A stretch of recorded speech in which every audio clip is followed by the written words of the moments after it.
ஒரு குருவி ஒரு மரத்துக்கிட்ட போய் கேக்குது, நான் இங்க கூடு கட்டிக்கிட்டுமான். மரம் சொல்லி, என்கிட்ட வேணாம், நான் சின்ன கூடு தான் கட்டுவேன், என்கிட்ட வேணான். இல்ல, நான் ரொம்ப வெயிட் எல்லாம் கிடையாது, நான் சின்னதா ஒரு கூடு கட்டி, என்கிட்ட நீ கூடு கட்டாத, வேற ஏதாவது ஒரு மரத்தை போய் பாரு, என்கிட்ட வேணான்னு அந்த மரம் சொல்லுது. இப்ப இந்த குருவி ரொம்ப வருத்தத்தோட இன்னொரு மரத்துல போய் கூடு கட்டுது. கொஞ்ச நாள்ல அங்க பயங்கர மழை, வெள்ளம். அந்த வெள்ளம் வந்ததுல இந்த மரத்தை அடிச்சுட்டு போகுது, வேரோட அந்த மரத்தை சாச்சு அந்த மரமா அடிச்சு வெள்ளத்திலேயே போகுது.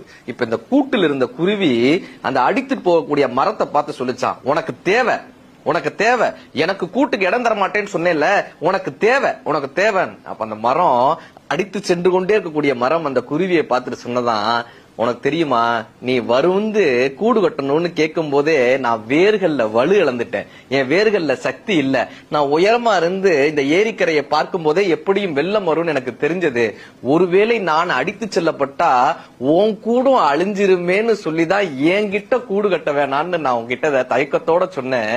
உனக்கு வேணான்னு சொல்றதுக்காக இல்ல, நான் வலுவிழந்துட்டேன்ற காரணத்தினாலும் என்னால் நீ அழிந்து விடக்கூடாதுன்ற காரணத்தினாலும் தான் நான் வேணான்னு சொன்னேன்னு அந்த மரம் சொன்னிச்சாங்க. என்னைக்குமே ஒரு பிரச்சனை வரும்போது அடுத்தவர்கள் பக்கம் இருக்கக்கூடிய நியாயங்களை புரிந்து கொள்ள முயற்சி